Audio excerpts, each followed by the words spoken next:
but the way you think when you're young is just completely parallel to when you become an adult or you have children and things like that. And you make more conscious decisions about like, oh, if I do this, what will that actually, like, what are the potentials, ramifications, of this decision? When you're young, like, I remember being young and being 17 and thinking, oh yeah, you can car surf on my car. Like, it'll be fine. Nothing's bad's going to happen. And bad things happen. Bad things happen all the time to good people. And it's because we're idiots.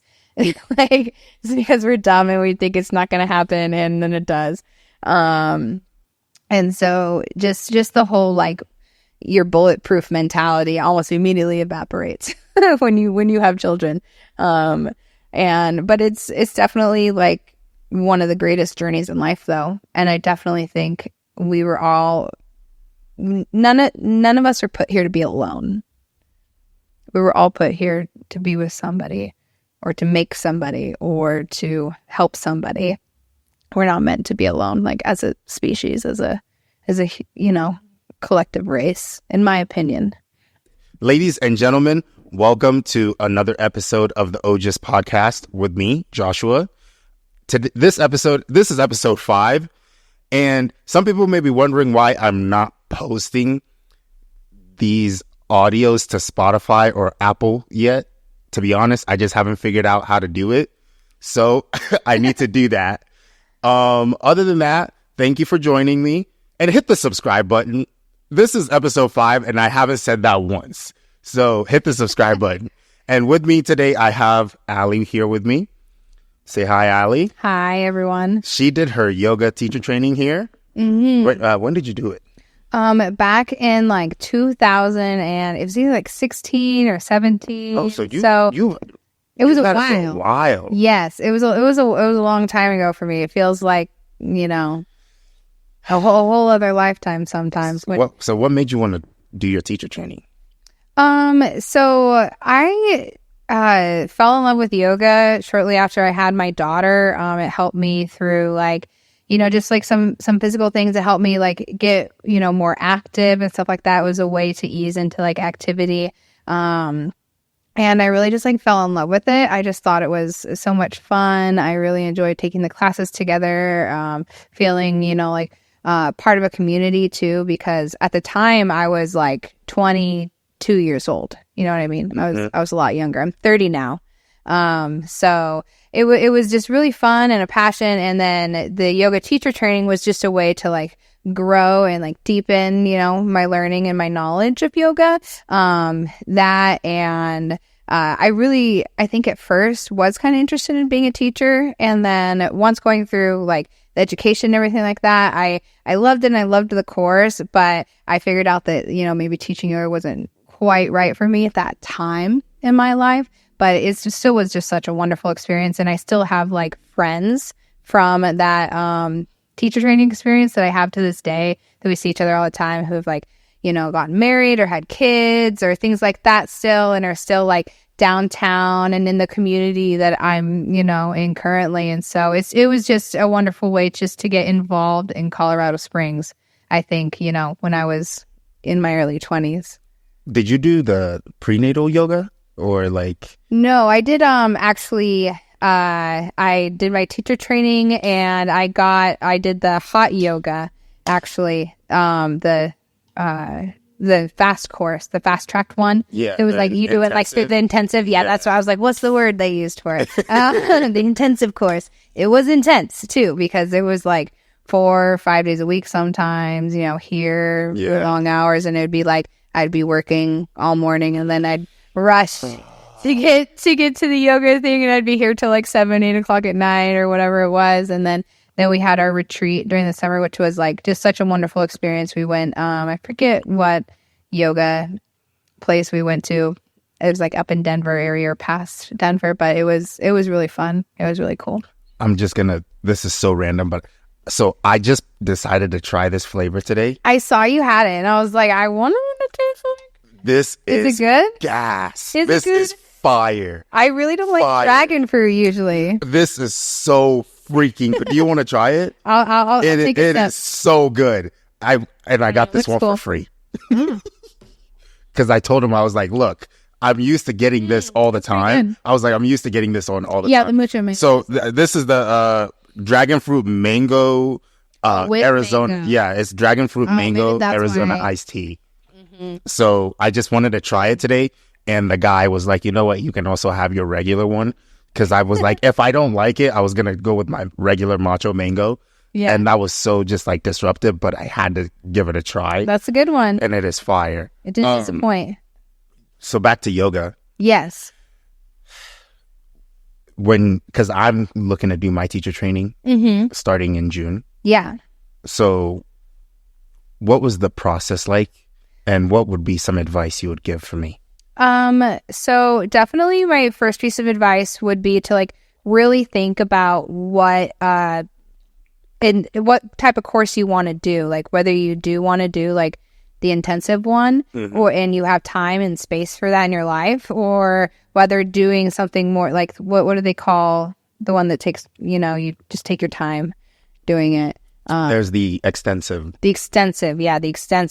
And I feel like me looking back on it, while like the intensive was awesome and I really enjoyed just a little bit more of like the community or the immediate like, team building, I guess, that comes with it. Because I love working in teams. I think it's so much fun working with other people. But looking back at it, I wish I would have maybe given myself done the extensive and just given a little bit more time, to let myself learn these things and go through the motions, the repetitions, and maybe like, you always look back at things and you're like, oh, maybe if I would have done this, it would have been different. But I just thought it was a really important part, of deciding which course to take.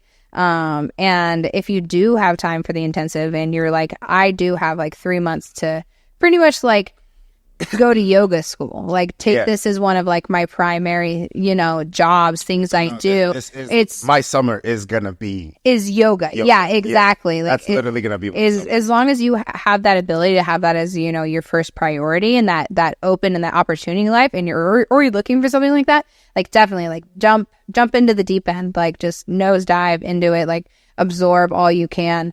And it's super fun. But just know, like mentally prepare yourself, like, hey, this is a lot. This isn't just like something I'm doing in my free time or my spare time. And it's not like you're learning how to knit or something. It's like you're learning a skill. You're going to school for real. That's why I want the intensive.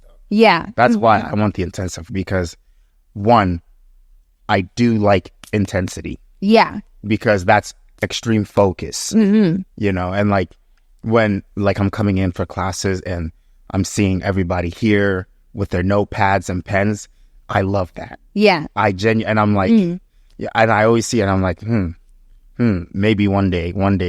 And then I was talking to Erica. Do you know who Erica is? Erica Deladre. She has very short hair. Yes, glasses. We did our teacher training together. Yes, so she's now one of the people who does the info sessions. So I was talking to her, and she was just which like, I think is so awesome, because like if I know you don't know, but like when we were doing our teacher training and stuff like that together, like Erica, I would say she was one of the most reserved people. She still is. And she is still a very like quiet, reserved person. But I really like have enjoyed watching how yoga's like made her blossom though. And I feel like she's so come out of her shell, because I don't understand, she's still like a quiet, like reserved. That's just who she is. Right. I feel like naturally, but like you should have seen her during our teacher training. Like it was just different watching her from the beginning and then through teacher training. And then the years I've spent outside of the studio, coming back in the studio and still seeing her like outside of here, like has been like really fun, just seeing her like grow up and blossom and like just become a little yoga flower. Like she's so cool. She basically convinced me, honestly. Oh, good. Me. Yeah. She convinced me. Like, you got to do it. Yeah. It was last Tuesday? I think it was last Tuesday, because I took the Wednesday class. And then Austin, when we were going through class, and then after class, Austin comes up to me and he goes, you need to do your teacher training. I had that just a passing thought during class, and I just wanted to tell you, Josh, you need to do your teacher training. And I was like, that's two people now saying something about it, because I was just going to do it in the fall time. And then I was like, okay, June intensive 12-week course, bam. That's what, June, July, August. Yeah, that'll be perfect, because when you go on the retreat, it'll be so beautiful. Right. It'll be so nice to like, it's really nice going out there, and it's like beautiful weather, and you can walk around at night and walk around during the afternoon, and the hikes and stuff you do, instead of doing that in like, say, the fall or in the winter, where it's a little bit more sketchy or cold, and you don't want to be outside late at night, because Austin will like bring out his guitar at night, like play the song, do the thing, and it's so much fun. Austin's really kumbaya. Yeah. Austin's just a ball of energy. I love Austin though. I called him earlier today because I was just like, they let me use this, for free. Yeah, that's awesome. And I'm setting everything up, and I was just like, I called. I was gonna call Kristen because she's sick. I was having an attitude on Monday because I was like, "Where are you at?" Because I love taking her classes. And she was like, I'm sick right now, Josh. So there's nothing I can do.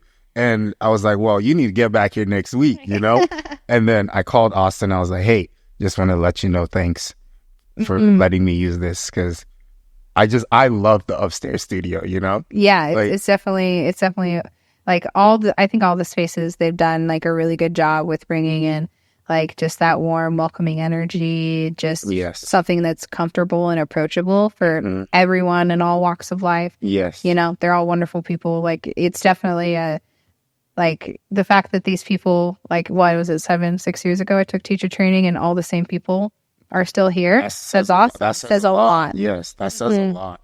And like Austin's teaching at the Pikes Peak location, which I haven't been to yet, but I really want to, because Austin's classes I can tell why his classes are full.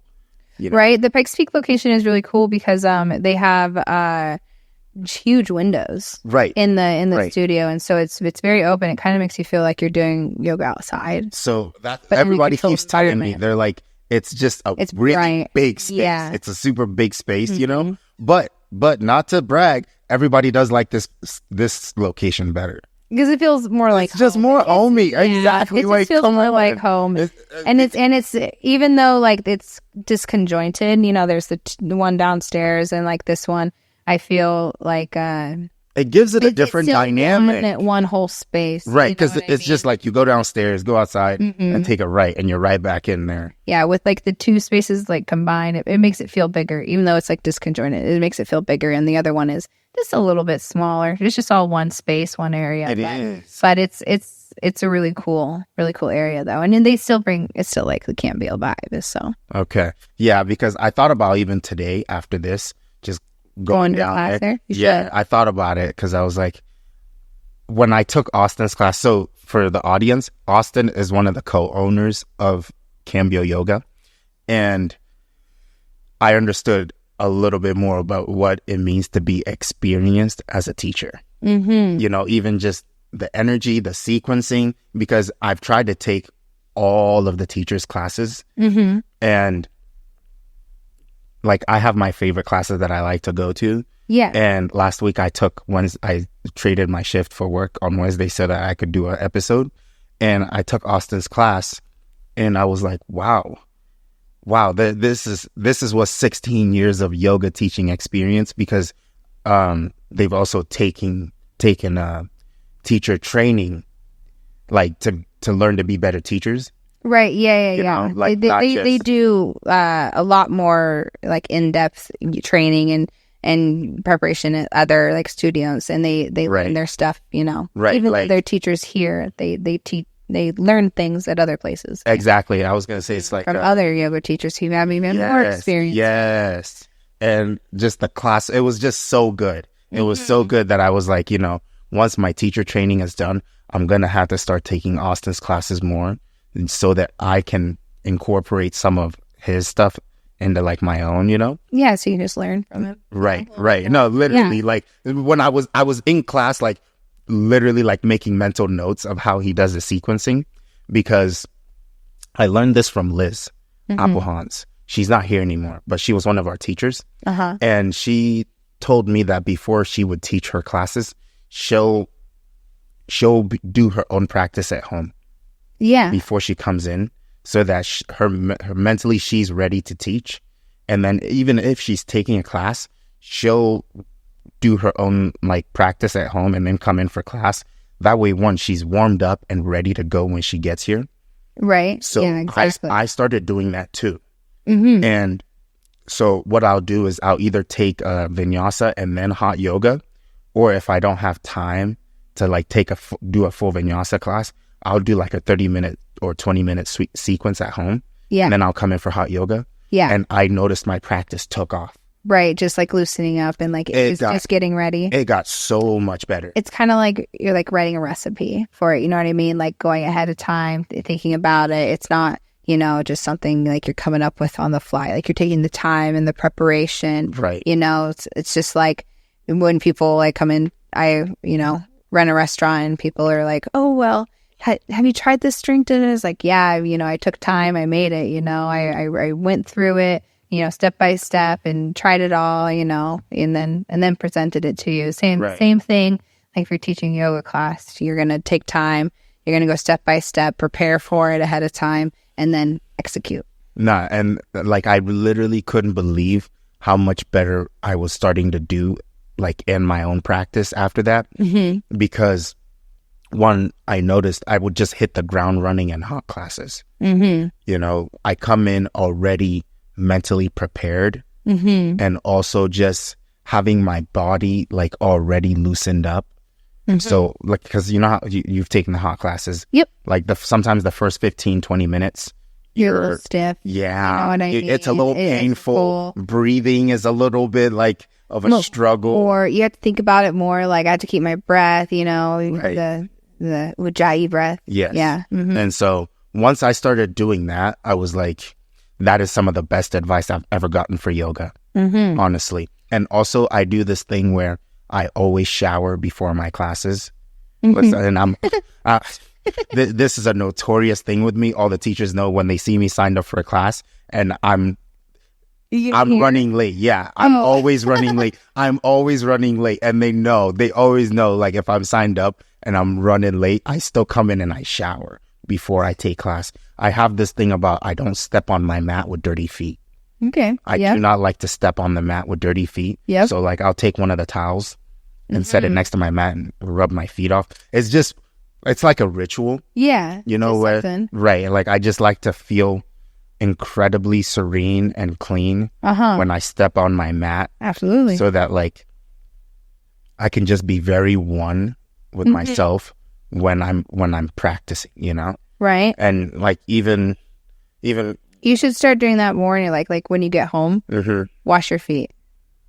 Like it's like bring that more into your life. You know what I mean? Yeah. Like if that helps you like get into like your right headspace or your right like frame of mind. You know what I mean? Because a lot of like what I loved about yoga too was what I was learning, you know, in these small moments or small things in classes is really like there's great lessons to apply to the rest of your life. You know what I mean? Yeah. So if like you're taking your time to prepare and plan for, say, a yoga class, take your time to prepare and plan for your day. You know, like know that like have a journal, keep something listed. You know, if whatever's important to you, like take your time and think about it ahead of time. You know what I mean? Write your day out, like between these hours is what I'm going to do here, and here is what I'm going to take time to do there, and I'm going to, you know, write this here. And that's one of the things that I carried and took out of all the yoga classes I've ever taken or my teacher training is what I learned there. And, you know, whether it's keeping pace with something or like letting yourself relax sometimes in situations, or just being able to like maintain breath and breathing through tough things or tough situations or times where you feel constricted, you know, like just to be able to maintain and keep a cool head and keep things level, like is one of the greatest lessons I ever took from yoga. And that's what I've helped like apply for the rest of my life. You know, even though I didn't end up teaching classes forever or whatever, it was such a great experience, and I would recommend it, you know, for anybody who has any interest, you know, in learning yoga. And that was one of the things for me was before, the thing is, before I decided I wanted to be a yoga instructor or like just do my teacher training, I would practice as if like I would teach to someone else, you know? So naturally, I think I had, before I had verbally committed or like realized it, I was already, you know, moving as if I wanted to be a yoga teacher. Yeah, you prepare for the job you do and perform and prepare for the job you want, not for the job you have. Right. Yeah. Right. And that is very true, because I have this saying that like the person you want to be in the future, start acting like it now. Yeah, absolutely. You know, and it's like connecting your present self with the version that you envision, kind of synchronizing, you know, and like you're feeding your future self while also thinking, what is my future self going to be like? And how do I make sure that I'm connecting with that person? Right, because if you can't even envision it and see yourself doing that, you know, like first, like it's never going to happen for you. Right. No one else is going to see that for you. No one ever is going to be like, hey, Joshua, like, I think you're just such a great person and you're going to do all these like amazing things. Here it is for you on a silver platter. Like that never happens to anybody ever. Right. You know what I mean? You always have to like work and think about and be really conscious of who you are, you know, right now, where you want to be going and what you're going to do to get there. You know, it's constant work. Everyone, all of us, we all like, you know, it's the most important thing we have to do is, you know, work on ourselves in life and be better, like, and want to be better. You know what I mean? It's the people out there who don't want to be better, who don't want to, you know, participate are the ones that need the most help, I guess. But if you can, as a person, have that connection and that, you know, clarity of like, hey, like, I should be the best version of myself. Why would I ever want to be anything but? You know, like, why would I ever want to take my time to do anything but be the best I can be? So you mentioned that you have a kid, right? Mm-hmm. So you said you started doing yoga around the same time. Oh, shortly after I had my daughter. Oh, shortly after. Mm-hmm. Okay, so yep. Like, how did like yoga help you with, you know, you just had a kid starting to do yoga, and yoga is more than just a physical activity. It's a very like introspective. Mm-hmm. And there's that mental and that's, you know, spiritual, I guess, you know, it's a very spiritual thing. Spiritual part, which is part of too, I think, why I fell in love with yoga, because yoga was a way for me to find me. You know what I mean? It was a way for me to learn more about myself. And during that time in my life, I just recently had my daughter, who I'm not with their father. And so I was very like alone at that time, you know, being a single mom and trying to navigate the world, because I was also young. I had my daughter when I was 19. So I was just getting out into the world, trying to like make my own and doing a lot, you know, of course, for her, because that's what you do when you become a parent. You know, the ones who don't do that don't keep their children, you know? And so in the midst of all that, it was kind of like a safe space for me to be able to just focus on myself, you know what I mean? And not get lost in everything I was trying to do, you know, around me and, you know, what support her, you know, provide, go to whether it was going to school at the time or having a job or, you know, paying bills or whatever it was a way that when I took a yoga class, I would think about it. And it's like, okay, if I take a yoga class today, I know I have at least 1 hour that's for me.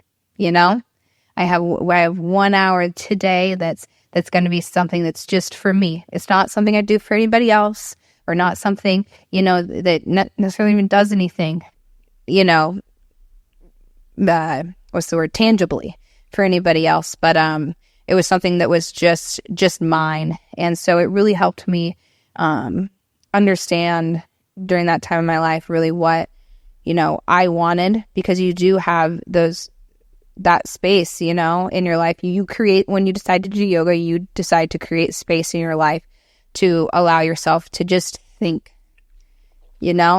and really go through thoughts about all sorts of different things, whether it's whatever happened that day or what's going on at work or what you want to do or want to be 5 years from now, or what your dreams are of this, or what's going on in your relationship, and is this working or is this not working, or is what this person doing like really what I want to be with, or what I see myself. And you just are able to like sit with yourself and have that almost like the meditation, you know what I mean, which I think is really important for everybody to have in their life, to take an hour a couple times a week, and at least, and if not every day, and just sit with yourself and sit with your own thoughts and just process everything and just really think about, well, what is the truth? What is the truth in the situation, or what's my truth? How do I feel about this? What do I want to do?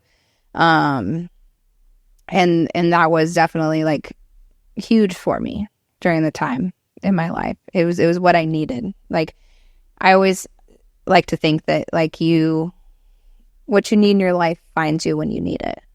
And that was definitely that for me. Yes. And the last thing you said about like what you needed finds you, I would say that is one of the truest things, specifically regarding to this place for me. And last Wednesday, I came in and we were cleaning after Austin's class. And like a bunch of us just stayed to just help clean. Austin's like, hey, we're just going to do a deep clean if anybody wants to stay and help. And a bunch of us stayed. Yeah. And the stairs got a deep clean, look at you. And then we went and picked up like breakfast burritos for everybody. And we all just sat around in a circle. Yeah. And just like ate, And it was just like one of those things that was just so like just wholesome. And like we were just all talking about things that we're grateful for. And like a bunch of us said this place, and I was just like, yeah, I genuinely like love coming here. I love coming here, and even on days where I'm tired and I'm like, oh, I really just want to lay up, There's like, just go take a class and just, because sometimes like I don't work, like there are times where I'm really on the ball with working out, and I also do yoga. And then there are times where I'm just like, man, like I'm just, when I eat like, when I eat like crap is when I struggle to work out. If you got to put good in to get good out. Exactly. Yeah. But the thing is, I'm like, okay, I at least know I'm doing yoga. So I'm still doing something because I'm working a lot on pacing in life, Yeah. That's one of the things that I'm really, really working on is pace. Is like, some days I feel like I'm not doing enough. You seem like a very like to the wall, pedal to the metal all the time. And like there'll be some days where I'm like, you know what, like I need to be okay with not going 1,000% every day. You gotta give yourself some rest. You know what I mean? You can't always be putting out, because then there'll be nothing left for you. You'll get burnt out. And that's a real thing, because that happened with me with working out. Like, and it happened. I thought I was going to take like a week off, and then I ended up taking like a month off. So maybe that's my advice to you then for the yoga and for the intensive. No one would want to see you jump in pedal to metal for the intensive. Do it for the whole summer, and then at the end of the summer, you're like, oh my gosh, I am burnt out. I'm tired. Like, vinyasa, what? Like, So what I'm going to do is, like, if I'm physically exhausted, I'll just come in and observe. Because there you go. We have So to teach here, you have to do an internship. Yep. Where one of the senior level teachers has to come and basically shadow Take you you. under their wing. Yeah. Exactly. You have to shadow them. So that I thought about that too. I was like, if I'm just physically tired, I'll just come and sit in class and just watch them sequence, because each teacher does things differently. Yeah. And that's what I love about taking so many classes, is you get to see so many different ways of teaching. Right. And then you can develop and be in your own style, and you know what works for you, and you'll figure it out, and you're very, you know, passionate, driven guy. So I can definitely see you, you know, like stepping up and taking command of a room and leading people, you know, in the right direction. And it just takes time. It just takes practice, you know, figuring it out, you know, doing the same thing over and over again, building a habit. And that's all it is just building a habit. And that's why I'm so grateful that you made time for this, because you know, like for a while I did my first episode, and then I didn't ask, hey, can I use this place to just do the podcast, you know?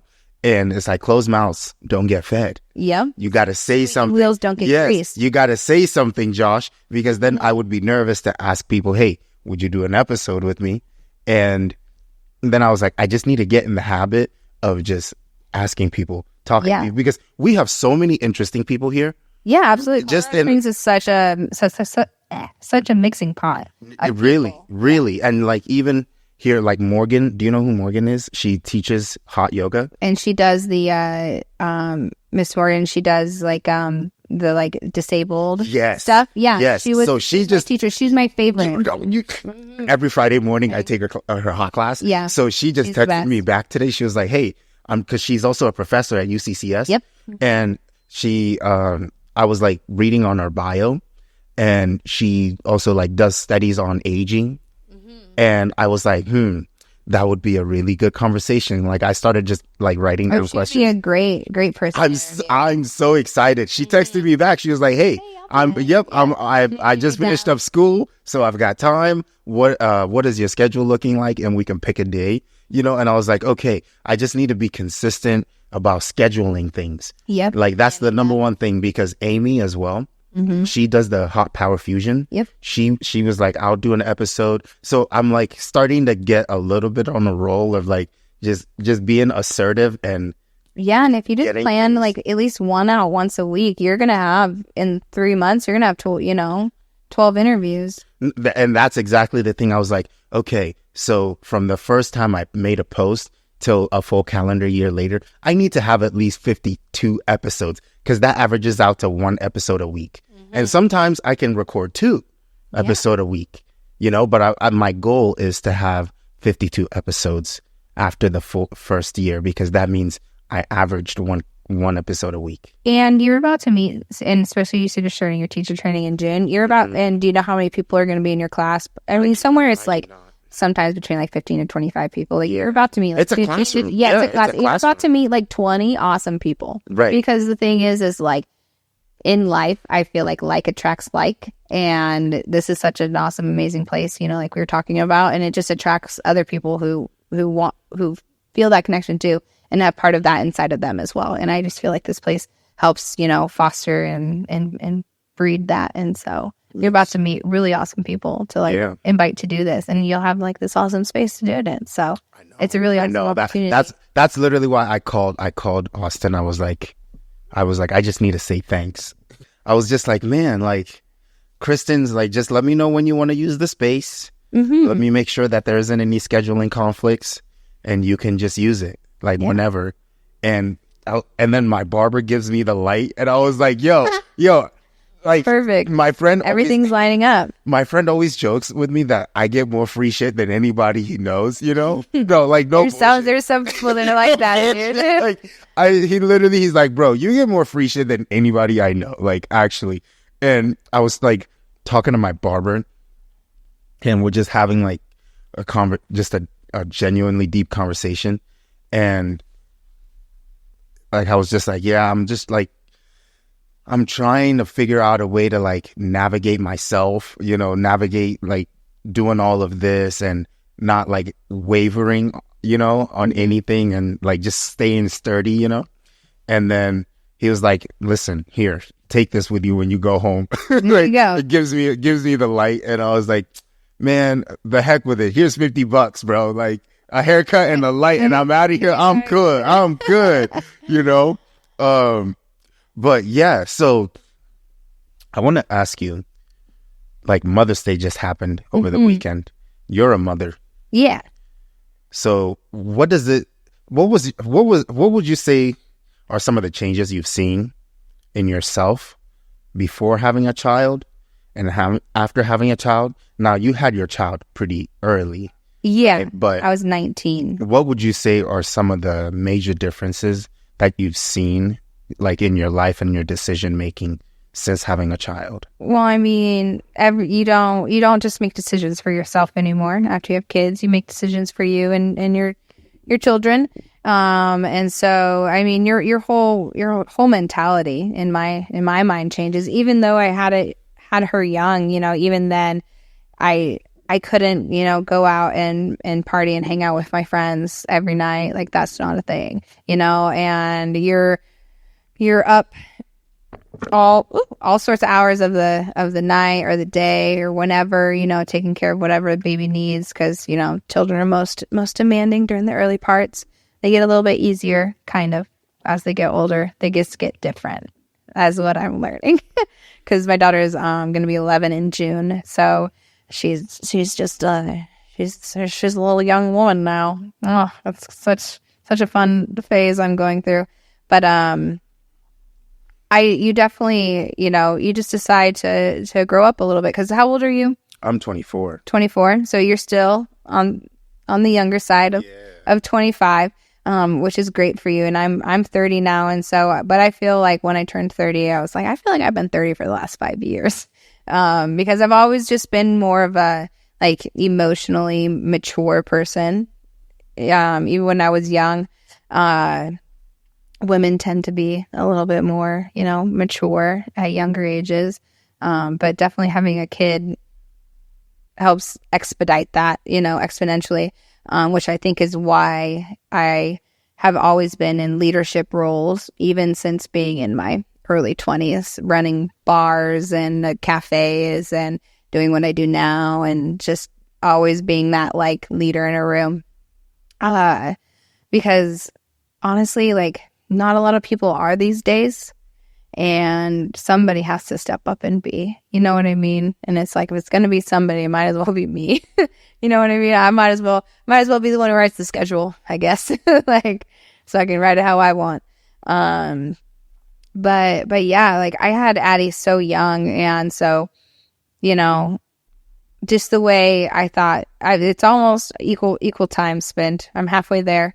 But the way you think when you're young is just completely parallel to when you become an adult or you have children and things like that. And you make more conscious decisions about like, oh, if I do this, what will that actually, like, what are the potentials, ramifications, of this decision? When you're young, like I remember being young and being 17 and thinking, oh yeah, you can car surf on my car. Like it'll be fine. Nothing's bad's going to happen. And bad things happen. Bad things happen all the time to good people. And it's because we're idiots. Like it's because we're dumb and we think it's not going to happen. And then it does. And so just the whole, like, your bulletproof mentality almost immediately evaporates when you have children. But it's definitely like one of the greatest journeys in life though. And I definitely think we were all, none of us are put here to be alone. We were all put here to be with somebody or to make somebody or to help somebody. We're not meant to be alone, like as a species, as a collective race, in my opinion. And then how has like having a child, you and your mom, do you guys talk? Mm-hmm. Yeah. How has becoming a mom either changed your relationship with your own mom? Right. Or maybe like understanding her a little better Yeah, we always say like you never want to become your parents, and then you become a parent and you realize you are your parents, you know, because they instill their values and what they believe into you, even if you don't realize it, or you know, definitely learn something else in life along the way, and you're like, oh, I'd rather believe this or whatever. But eventually you get to this point where it's like, oh my gosh, what my mom said in that moment when I was a kid was exactly right, or I get it now, or I understand why they acted that way. When I first moved back to Colorado, because I had my daughter in California and we moved back when she was 3 weeks old, I was staying with my parents for about the first year and a half of her life. And, you know, of course, living with my mom and my dad. And that was definitely like some turbulent times in my life, becoming a new mom, being young and living with my mom, and going through those struggles, and which is why that year and a half was only about a year and a half, because I couldn't stand another moment of it. and it was time for me to spread my wings and fly and, you know, become a real life adult and move out, you know, with my daughter and begin to pay my own bills and things like that.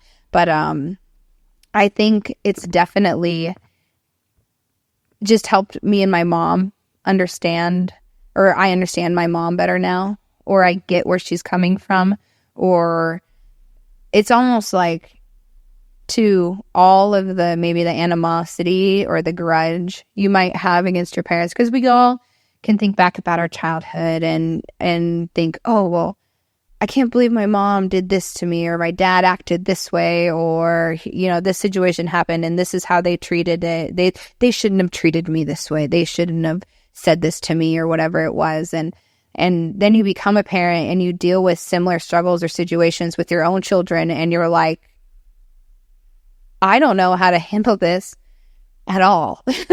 and you come to these crossroads and you're like, crap, what am I going to do? This is my moment. And it's like, my parents didn't know any better than what I do now. You know what I mean? And you really understand, it's like, okay, when I was young and 4 and my parents were 27, 28, like, I couldn't imagine. You know what I mean? Like, still, like, it's like, I don't know what I'm doing now, and I'm 30. You know, they didn't know what they were doing either. And so there's a lot of forgiveness, I think, that comes, you know, with that time, which is hard for a lot of us. It's definitely, like, I think a touchy subject in life right now. You know what I mean? We all, like, everyone talks about, you know, my trauma, or, you know, judge my generational trauma and things like that people say, like, oh, it gets passed down or whatever. And I don't think it's really trauma, you know, or, you know, I understand we all go through things, but so did the people who came before you, and the people before that, and the people before that. And the greatest thing that we can do is not let ourselves keep making excuses because of that. You know what I mean? You have to decide yourself, okay, understand, like, hey, maybe, like, the situation that happened in my past with my parents wasn't the best, and wasn't maybe necessarily the choice I would make right now, but I can't crucify them because I wasn't them. I wasn't in that situation. I wasn't in that point, because there's definitely things that I've thought about how I would have been or will be as a parent. And then when I've come to those crossroads, what I thought I was going to do is not at all what I ended up doing, you know? And you really learn that, and you learn that about yourself and your character, and, you know, who you are through that process. But you can't let that hold you back from the important things in your life, which is, like, your family, and which is, like, your mother. I've definitely gotten to the places with my mom that she, like, me and her, I just think, understand each other so much better now. And we're able to talk about things that we weren't before, or, you know, have conversations, because just personally within my family, my mother and my younger sister are struggling right now, and struggling with their relationship and with communication and things like that, and the things that are going on in her life. And, you know, I'm sitting here watching the whole thing happen and seeing my mother's heartbreak, you know, because she can't talk to her child. And I'm at the point in my life where I know no matter what differences me or my mom might have with our beliefs, or because trust, I didn't like have a kid and I'm like, oh, I think the exact same as my mom. Like, trust, like there's definitely like she thinks certain things are real and I don't think they're real. To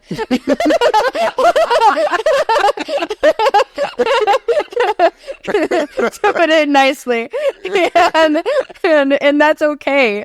But there's nothing that she could ever say or do, you know, because she does love me. She loves my child. Like, there's just nothing but love there now. There's no need for me to be mad because she wants to think her things are true and I don't. You know what I mean? It's just all laughable to me because at the end of the day, I'm like, wow, this woman gave me life. I came from her just like my child came from me.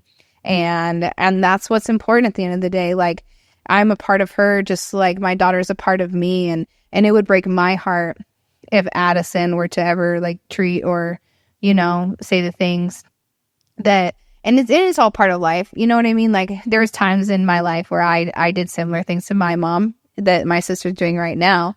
But because I've come out the other side of it and had the kids and been have the experiences I have, you know, I can sit there and be like, no matter what, I would always call my mom on her birthday. No matter what, you know, I'm going to be there at her house for Christmas. You know, like this is just what's really important, you know, like because your children become so important to you. Unless there's like really awful things that your family has done for you that's unforgivable, you know, I understand. But if there's some like hope or there's some, you know, ability to have a relationship there with the people, you know, who have helped create you, I definitely think it's super, super important in life. That was very good. Oh. Very good. And what would you say are some of like the proudest moments you've had about your mom? Well, I definitely think my mother is like, or like memories. So I think my mother, like in general, is one of the most like resilient people I've ever known. I definitely get a lot of treats from my mom. And she's so strong. And even though, you know, my parents have always been married and they've always had the relationship, I would say she's a very independent person. Growing up, just a little bit about me, it was always kind of funny that like stereotypical gender roles, I guess you would say, were kind of swapped in my family. So I would always have like friends or, you know, boyfriends come over and they'd be like, oh, like your dad's truck's really cool, man. And I'd be like, thanks, it's my mom's. And my mom at one point was one of like 3 women in the state of Colorado to hold their contractor's license. And so my mom is very handy. And so she had all the tools in the truck, and, you know, she lays tile and does her woodworking and just all sorts of really awesome, renovation, you know, contracting things. And growing up, my dad I'd come home from school and get off the bus and I'd go into the house, and in the kitchen, just the entire counters would be lined with pies.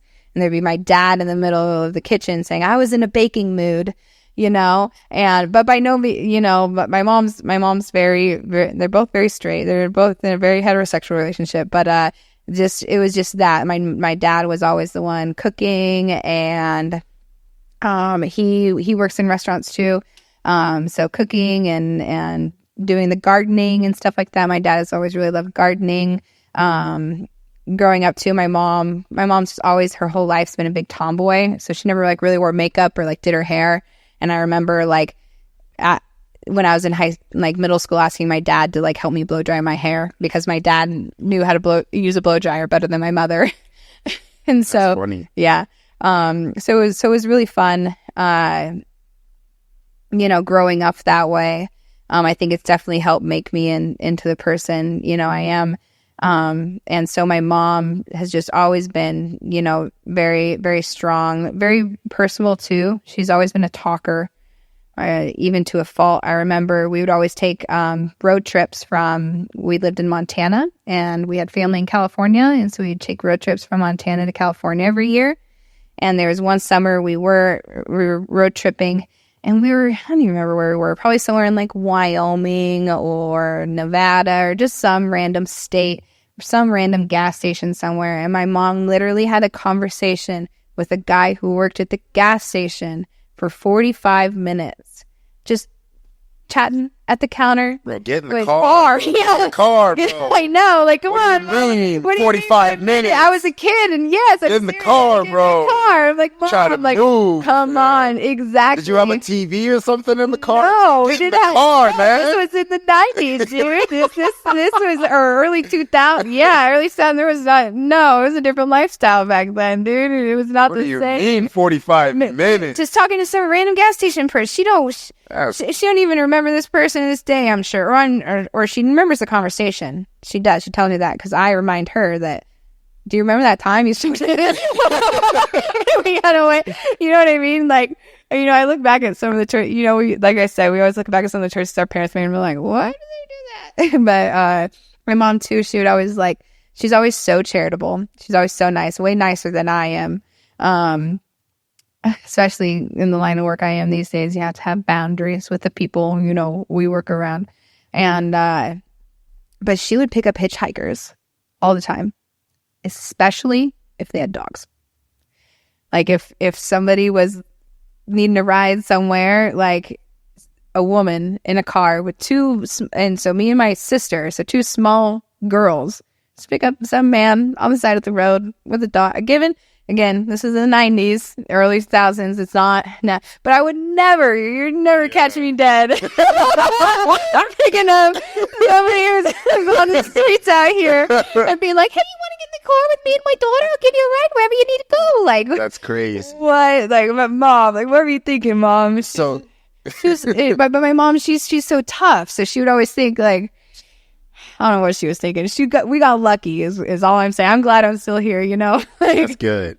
So you grew up in Montana then?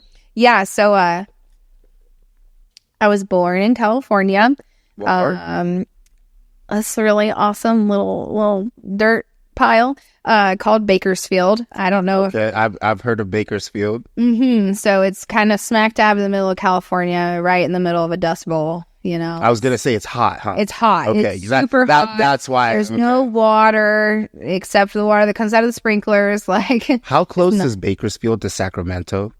If I can think of a Californian map correctly, like Sacramento's like down here, and Bakersfield's like 2 hours, kind of like up into the east, like northeast. And then, how close is Santa Cruz to Bakersfield? I'm asking that for like 3 hours. It's towards the coast. Okay. Like if you're in Bakersfield, it takes like 3.5, depending on traffic, hours to get to like the coast. Yeah, because I don't know if we do like a road trip through Bakersfield to get to like Sacramento or some shit. Maybe kind of like like did you go through the Grapevine? I don't remember. Oh, okay, I don't. But I just know. When I think of Bakersfield, I just think of hot. Like it's like cows, sandy, right? No, they're dirt. Yes, dirt. Yeah, dirt. Yeah, like hilly, very like it's a lot of farmland and stuff like that out there. So yeah, it's like what's the grape? Like grapes of wrath. Yeah, kind of situation. And then Montana. What part of Montana did you live in? And then when I was 3, we moved to Montana, and we lived in this little town called Laurel, and it was right outside of Billings. Okay. And so Billings is one of the largest cities in Montana. Even though Helena is the capital of Montana, the largest city in Montana is Billings, and we lived like 25 minutes outside of Billings, switched to back in the early 90s. This was in 96, we lived there when we moved there because my sister was just born. I was 3 years old. She was like 3 weeks old. And it was just a one-stop light town. It was like as if Colorado Springs in comparison to Falcon, but there was nothing now there's so much that's like in between the two spaces. How long have you lived in Colorado? 2010, lived in Utah for a couple of years. what, 2024? I think 9 or 10 years. 9 or 10 years. Yeah. So I've been here since 9 years, 2002. And when my parents currently, and they still live out east in like Falcon area, and there was nothing out there like when we first moved here. And even when we first moved here, they're all like, oh, it's booming over here now. Like it's even more like crazy. But yeah, just this little town called Laurel. Locomotives is where we lived in Montana. And it was just little one stoplight town right in the middle of town, 4-way stop, only one. And the railroad tracks ran through it. And there's a little creek that was down that kind of ran through the whole town. There was one high school for the whole town. We lived on like the one like hill of like nice houses in like a little cul-de-sac because you could live pretty nice, in Montana for relatively cheap. And yeah, it was a great place to grow up. I loved my childhood growing up in Montana because it was just so like free. Like the way I was raised, I don't know. Oh wait, did I hit a button? I don't know. The way I was raised is like, there's few children who really get to experience like freedom like that at all anymore, because the world is really so scary, and there's really so much like that happens now, and so much scary stuff that goes on. It's kind of intimidating to let your children go outside and play these days. You know what I mean? Like I grew up in Montana, and literally we'd wake up, the sun would come up, we'd get dressed, and my mom would tell us to go outside and not come back until the sun came down. Like, be gone. Get out the house. Get out the house. Just like leave. Yeah. And and we would just be gone. And we would literally be gone all day. Like me and my sister growing up, we had the neighborhood we lived in had other like children in it who were all like around, or so our ages, and we just had like a little gang of us who'd roll around on our bicycles around the cul-de-sac all day. We'd ride our bikes down the hill. Biking everywhere. We would have stops that we would go out. I remember like going around the block, and we'd be like, oh, we're going to stop at, so-and-so's house for lunch. And then we're going to swing by like, Farmer Ed and Wilma's house, and we're going to get candy there later. Cause I remember there was somebody's house. They had, these two like old farmer people, the wife was obsessed with M&M dispensers. I don't know if you've ever seen like an M&M dispenser that looks like an M&M character. You know what I'm talking about? Mm-hmm. She had like 60 of those in her house everywhere. They were all like candy dispensers, and we would go into her house like almost every day, and just like all of them were filled too. I think her sole purpose at the end of her life was just filling those candy dispensers for us kids to come around, because she loved having us over and just like, oh yeah, get whatever candy you want, And so yeah, it was so great growing up in like a safe neighborhood and a safe environment, and being able to just literally like feel like a Goonies kid and just roam just fuck around. You're like, just do whatever you want. We would because too, like my mom was always so into construction, my whole life, and just growing up in Montana, it's all kind of like a do-it-yourself kind of, situation, living environment. Everyone's really handy, so everyone always would have scrap wood and nails and screws or whatever lying around. I remember building forts, like legit, like plywood board. I look back on it, I was like, I have no idea how I was doing that shit as a kid. I would never do it as an adult now. Like you wouldn't catch me dead. Screwing together like plywood and then find an old carpet and shit like that, but like building tree houses and play houses and stuff like that. Like it was such a cool childhood. Like my daughter, she builds forts out of old cardboard boxes, inside the house. You're built different is what you're saying. Yeah. You had nails and a hammer. That's what you said. You don't have to brag, but you just gotta let them know, like, look, You got cardboard boxes in the house. Yeah. Hey, kids, sit down. You know? My mom. Story. Well, yeah, because the thing was too is we would build it in the farmers' fields because that was their parents wouldn't let us build it in our backyard, but in the farmers' fields, and literally like we weren't allowed to go in the farmers' fields, and there was many times where we'd go in the farmers' fields and play, and we just hear gunshots. They would just fire gunshots into the air to like, hey kids, get the fuck off my for you know. Yeah. Like we were not supposed to be there. Like. See. So it was different. Like if you were caught on a farm, like it was told like amongst us. I remember my parents telling like, "Hey, don't go in the farmers' fields because they'll shoot you. They will shoot you." You know? Yeah. I don't think they would have, but you know who knows? You don't want to. You don't want to find out. Yeah. We heard gunshots for sure a couple times. We're like, "Oh shit, they will." You know? So how real quick? How far is Big Sky from Billings? Big Sky?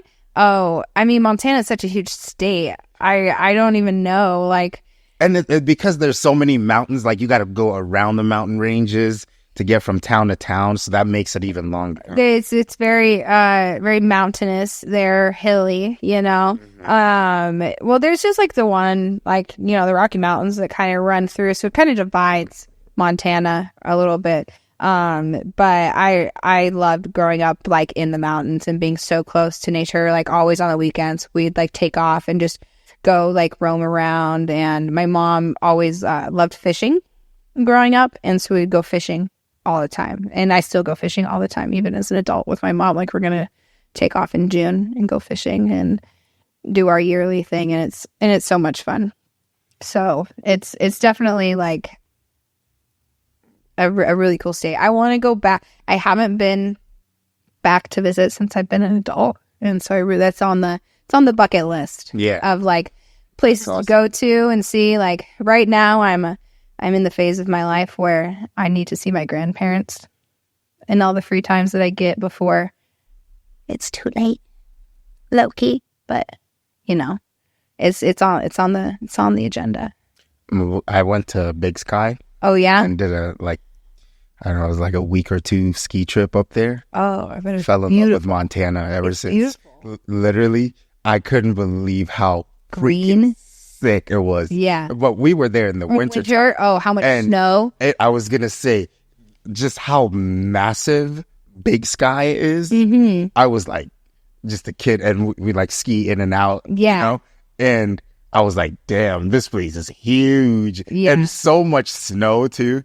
The best pizza I ever had was in Big Sky. It was probably because I was a kid. I was skiing all day. I'm just rabbing. It's like situational. I'm just rabbing. It's just give me the food. You'll never forget that pizza though. Oh, I won't. Yeah. I won't. It was called like Blue something. Mm-hmm. Blue Grill or something. It was, yeah. So I've always had like, I was like, for a long time, I was like, one day I want to have a house in Montana. I've always like been like I would retire there. Just so beautiful. The mountains are just so big there, you know. Mm-hmm. Which is why I really love Colorado Springs too, because it's like a kind of a little taste of like living. Because I remember living in Montana and just being like the mountains were right there, and it's just so beautiful. And yeah, it's so green in the summer, and there's so much snow in the winter. You actually have like real seasons there, which I kind of feel like in Colorado you kind of don't. You know, you have like this like cluster, you know, mess of seasons like in the spring, and it's like, is it spring? Is it winter? Is it spring? Is it winter? Oh, it's raining. Like, and then there's like a couple months of it's just hot, and then it's like right into fall, and you have fall for like a couple weeks, and it's just winter again. It's like lots of just like cold. Yeah. But there's so much more snow in Montana than there was compared to like Colorado, and like growing up, I grew up in Montana with all the snow, like literally like 4 or 5 feet of snow would fall and you would go to school the next day. Like there's no such thing as a snow day in Montana. It's a completely different culture. People just handle snow up there different. And I remember when we moved from Montana to Colorado, we moved during wintertime, kind of right into the beginning of the year. Like school had already started. And there was one morning me and my sister woke up and it was a little frosty, like, you know, a little sleety. It was really cold, but it wasn't anything that was like, there was like nothing on the ground. You know what I mean? I remember me and my sister, like we ran out to catch the bus and we were like historically always late for the bus too. But I remember that day I was like, we left on time, like for sure, like before the bus came. And we were both standing outside at the corner, like waiting for the bus. And, you know, like we're Montana girls, and so we barely had jackets on or whatever. And it's like sleeting. We're just like waiting to get on the bus real quick, and we know we'll be fine. We're like waiting and waiting and waiting. And then like 45 minutes pass, and like our hair that was kind of wet was like frozen solid. And so we finally go back in the house, and we're like, Dad, I'm so sorry. Like, we missed the bus or whatever. And he's like, you missed the bus? Like, there's no way. Like, you were out there. Like, it didn't come. I'm like, no, it didn't come. So he turns the TV on, and it's like 2-hour delay. Oh. And we're like, 2-hour delay. Yeah, I'm not. What's this? I didn't waste 45. Delay? I didn't waste 45 minutes standing outside. 2-hour delay. I needed I needed that extra hour of sleep. Right. Well, we had no idea. We were like, 2-hour delay. What's that? And then later they called a snow day, and we're like, what? A snow day? Like, you don't have to go to school? Like, we never had that in Montana. You would go. Not only would you go to school if there was 5 feet of snow on the ground, you go outside and play for recess too. Like, they'd send you outside. I remember. That's crazy. Yeah, like, well, and so like you were, and everyone would go to school in like full snow gear too, thick socks, boots, you know, thermals, pants, your long johns, and your snow pants and stuff like that. And same with shirts, like 4 or 5 layers of shirts, pants, jacket, mittens, everything. And so that's how you go to school. We all had really long coat closets because of it, because there was so much stuff to take off during class. But then you'd assembly line, reload back up for recess, and they'd send you outside. And I remember like in elementary school being forced to go outside for recess, and it's 4 feet of snow, blowing, cold, freezing, and teachers like, nope, go outside. And we'd be like, please, you know, Miss Shannon, please, can we like erase your board for you, or just like looking for any excuse to not have to go outside. Or like wait in the little lobby area where there's like warmers, and the teachers would come and kick you out. No, go outside. And, in Montana at the elementary school we were at, our playground equipment, I think we had like 1 swing set. And then the rest of our playground equipment was literally, old, concrete colanders, like huge concrete colanders that are like construction colanders that you would bury, like say underground to do whatever piping, yada yada. That was our playground equipment that was above ground and arranged into little like train cars, and we would play in the concrete like little train cars that were like like above ground. And I remember we like bum rush in the snow and in the wind to see as many kids as we could jam pack inside of these little enclosed spaces, because it was the only way to escape the cold. And I remember the kids who would bring umbrellas to school were always like automatic let in, because you could open the umbrella and hold it in front of the hole of the concrete colander, so you could block the wind coming in to the colanders. And it's like, oh, Jimmy's got an umbrella. Okay, Jimmy, you get in here, man. Open the umbrella. You know what I mean? Because we're all like trying to like just stay warm inside of these colanders. Too much. That was growing up in Montana. It was definitely different than Colorado. Oh, also, so you watch anime. Mm-hmm. This is a segue. So yeah. Did you start watching anime as a kid? Yeah. You did? Mm-hmm. Okay, so what was like your introduction? What was your introduction to anime? Right. I was thinking you're gonna ask this. I was like, I can't wait till it's right. Just so you know, I love anime. We were geeking about anime earlier, like a couple weeks ago. But yeah, go ahead, bro. So I started watching anime when I was in elementary school too. Like I was talking about earlier, we would go on road trips to California and see my family that's there, and so we'd always go every summer. Me and my sister would see my grandparents, and this was back a whole different life. This was back like Blockbuster days. I know you're too young. I was here for Blockbuster. What are you talking about? You're 30. I'm 24. I was here. Is huge. I was still here when Blockbuster was a thing, you know. Right. So this is back when like there was video stores you had to rent movies from, or like Blockbuster, privately independent movie stores, or a lot of grocery stores at the time would have movies in them you could rent, just kind of like on the like wall. Redbox, yeah. Not kind of like a Redbox, but before Redbox. Okay. It was just like there was some grocery stores that were small enough, and they would have a small selection of movies you could rent.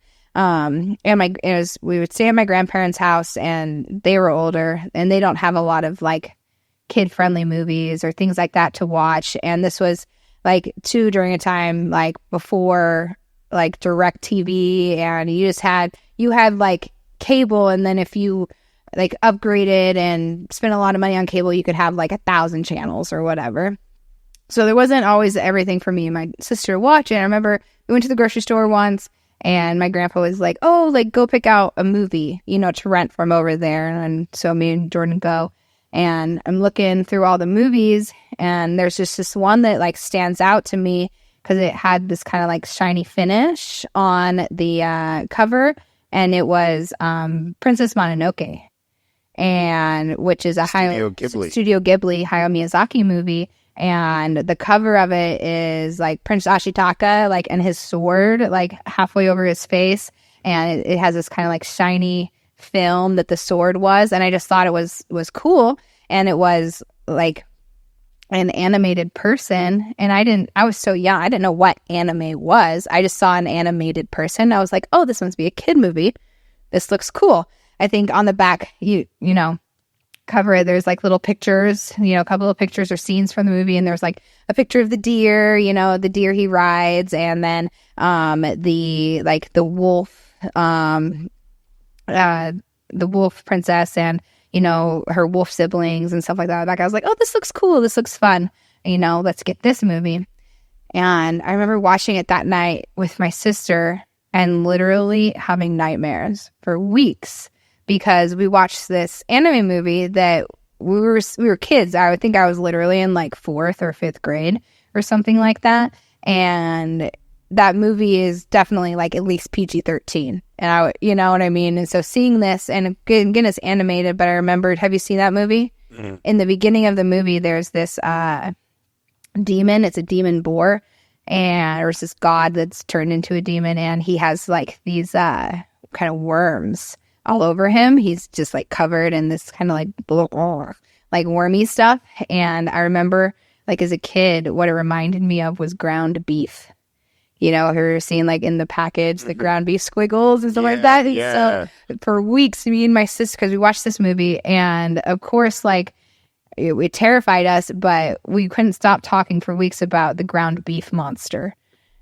Because like the boar god in the beginning just looked like ground beef to us, and we were just terrified, but we loved the movie. And I remember watching the movie, being scared of it, but also like falling in love with like the animation and the beauty and everything like that. And then as I got a little bit older, discovered that there was more movies that was that Hayao Miyazaki made through Studio Ghibli, and just fell in love with like all of his artwork and all of those movies. And me and my sister grew up like collecting them and collecting all the new movies that came out, and all the DVDs, which too, like Jordan, I know you have them all.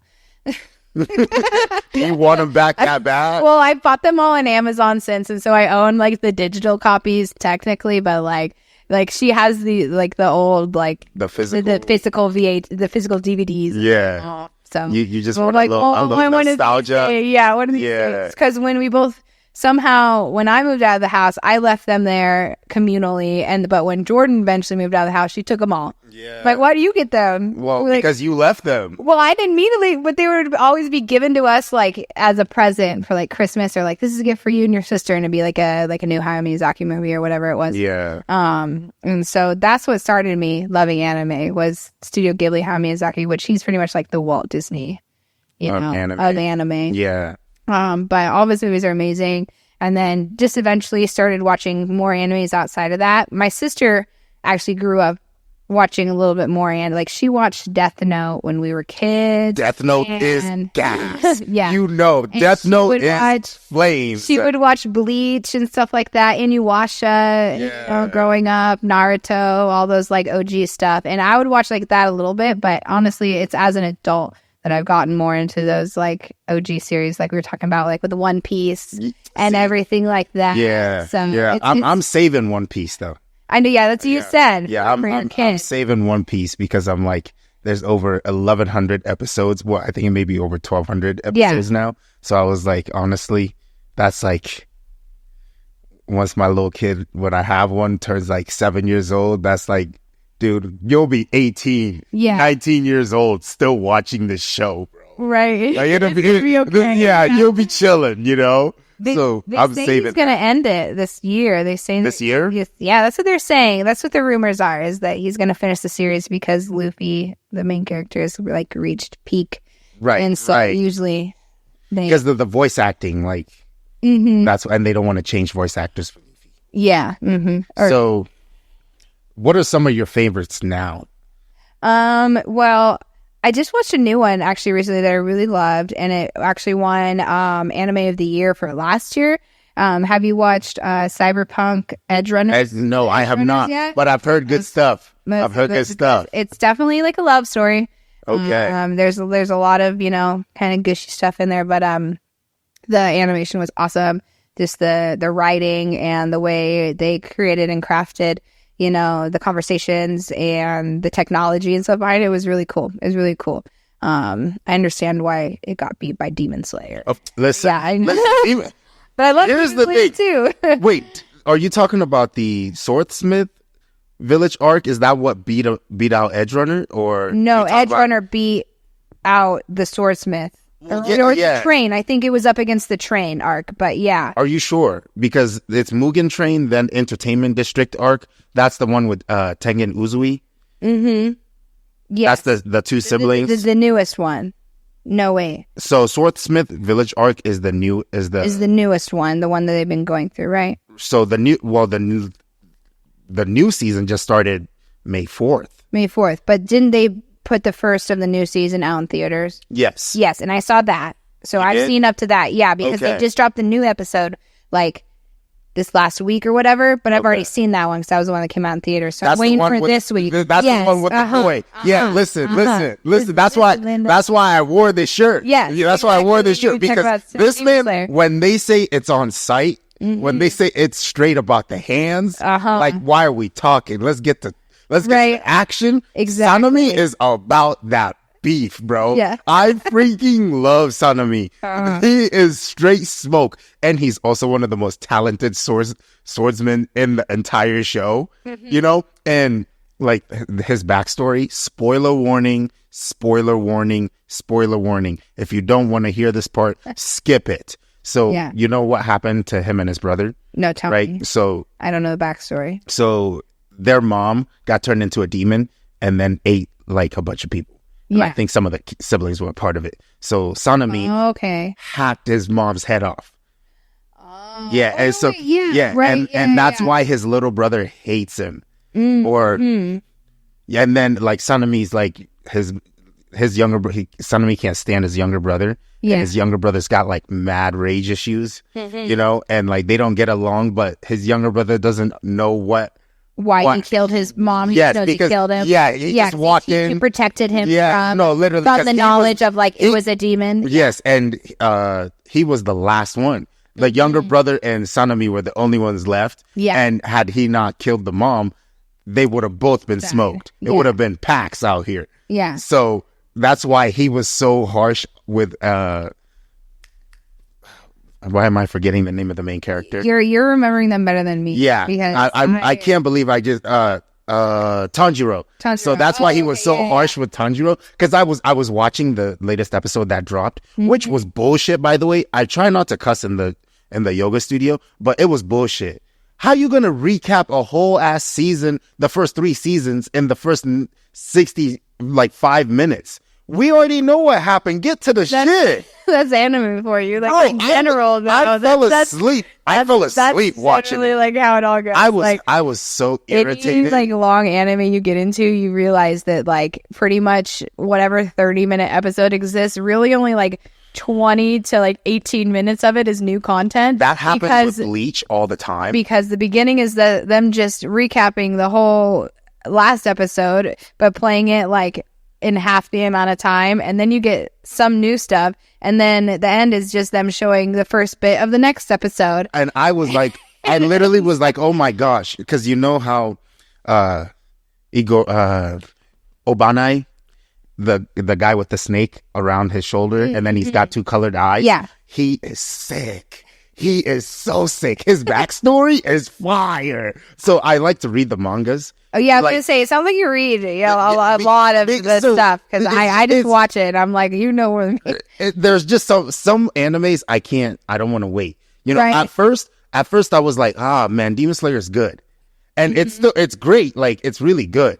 I think it's really beautiful. That's what I really like about Demon Slayer. Is But that's why it wins so many. Really I was pretty. gonna say that's why it wins so many awards. There's not a lot. So I do love Demon Slayer, and I love the animation, and I do love the story, but it's not like super in-depth lore. You know what I mean? But that's what I'm saying. It's not, or there's not like some super in-depth like storyline or tragedy. No. There's really no romance. That's why I was in the entire series Thank too. goodness. Listen, I love romance. It's such a dude show. Yes, It really is. I love You know, romance like- movies and such. But Yeah. the one thing, because I literally always say that, like the storyline is pretty like basic. There's nothing crazy about the storyline. But if you're a 13, 14-year-old who just wants action after homework is Fighting done, scenes, after homework is done, just cool swords, cool technique, cool that's what I'm powers. saying. You know what I mean? Yeah,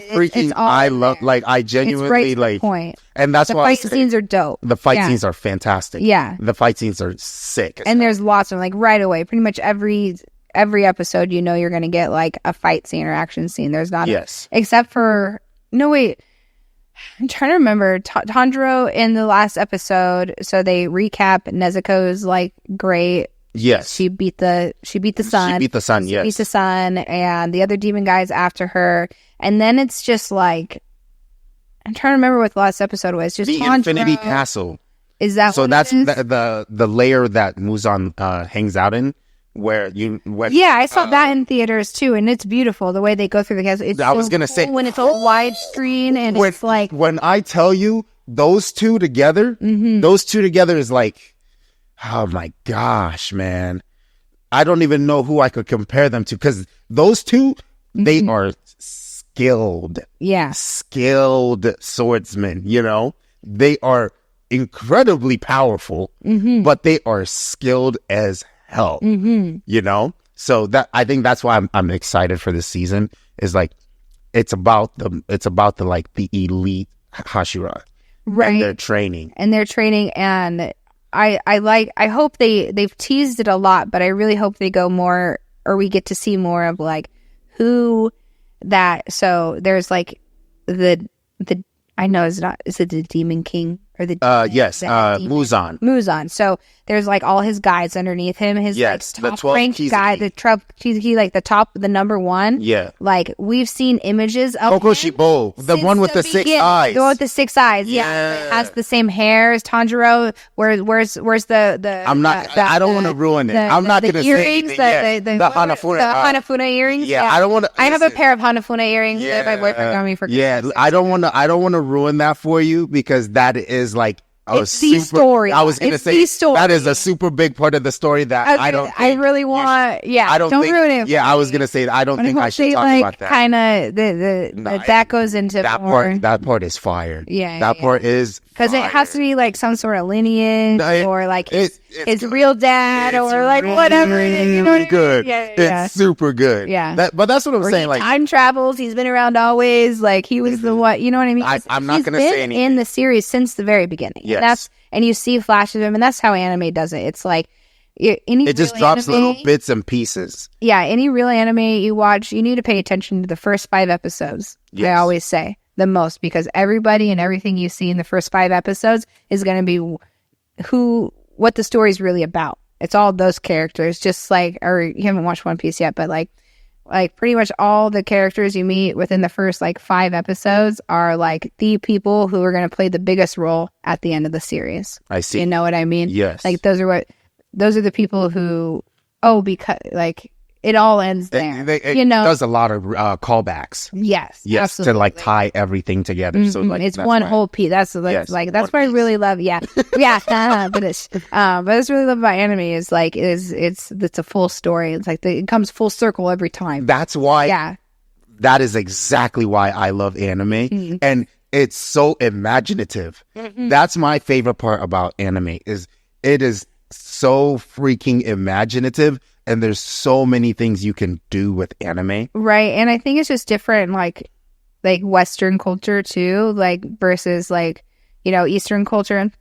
Because like we grow up watching, Walt Disney or things like that, or Nickelodeon or Disney Channel or whatever it was, and like that style of message. And then once you become a little bit older, you start watching anime, and you start watching animated material being presented in a different way, or different dialogues, or the way they talk and explain things. That never happens in like in Death Note, how much Light goes into like describing every little thing he does, or well, if I do this, well then this will happen, and this will, and goes off on these like long ass like tangents and like it's honestly like the same screen, you're not changing, and you're just watching Light write or whatever it is, but you're listening so much to the audio instead of, I feel like, Western animation. It's all about the visuals, it's all about the lights or whatever's happening on the screen, or all the different parts that's going on, and it's not so much about the story. It's more about, or the thought behind it is just more about the display. Yes. So one I got for you, I don't know if you've seen it. It's on Netflix. Mm-hmm. This one, because I personally want to find a way to put it in my top 5 because I've rewatched it so many times. Castlevania. I have watched Castlevania. When I tell you Castlevania, that smacked me up and down in the face. Mm-hmm. I watched the first season when I was first introduced to it, when Netflix kept recommending it, and I was like, "What's this about?" I tap on Castlevania. The first episode, when Dracula's wife is like, "Mofo, get my coat. Yeah, I know you a vampire and all of that, but treat me right." Yeah. What is all this chat? Get my coat, man. And then Dracula's like, I could literally snatch your neck right now. But out of everybody, you want to come up in here with attitude talking about you got to teach me how to be a doctor, Mm-hmm. And then the scene when Dracula's welcoming her into the lab. Mm-hmm. You know what I'm talking about? I think I remember. It's just been a minute since I've seen Castlevania. It's when it's when Dracula is welcome to the lab, and they open the door, and it's everything is gold inside. And that's when I said, "Oh, this series is gonna be flames." Yeah. I after that I was like, "Yep, I'm sold. Mm-hmm. I'm sold." I was sold after that. And then the next thing we know, the wife is being burned at the stake.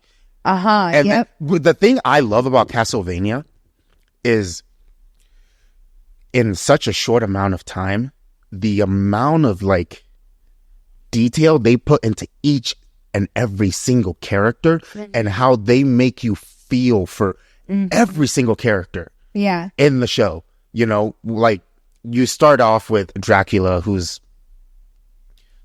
the big bad, meets the lady.